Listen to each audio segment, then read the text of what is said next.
ભુજ નગરપાલિકાના તંત્ર દ્વારા પાણી સપ્લાય બાબતે વાત કરવામાં આવી હતી। છેલ્લા 2 દિવસમાં નર્મદામાંથી પાણી સપ્લાયમાં વિક્ષેપ પડેલો હતો, જેના કારણે પાણી સપ્લાયમાં ડિસ્ટર્બન્સ ઊભું થયેલું છે અમુક વિસ્તારોમાં। નગરપાલિકા દ્વારા અત્યારે યથાવત પાણી પૂરું પાડવામાં આવે છે। જે ગેપ પડેલો છે સપ્લાયમાં તેને સરભર કરવામાં આવશે અને જ્યાં જ્યાં નગરપાલિકા દ્વારા સપ્લાય કરવામાં નથી આવતો, જરૂરિયાત મુજબ ત્યાં ટેન્કરથી પણ પાણી પૂરું પાડવામાં આવે છે। મોટાભાગનો સપ્લાય અત્યારે ભુજ નગરપાલિકામાં નર્મદા આધારિત છે।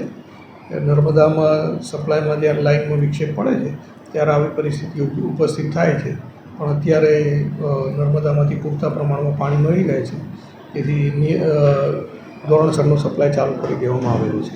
લોકોની ફરિયાદો ઘણી બધી આવી રહી છે, તો એને કઈ રીતે આપ માર્ગદર્શન કરકસરપૂર્વક પાણીનો ઉપયોગ કરવો અને ઉનાળો છે તેથી જે કન્ઝપ્શન છે પાણીનું તે વધી જવાના લીધે પણ ઘણી ફરિયાદો આવતી હોય છે।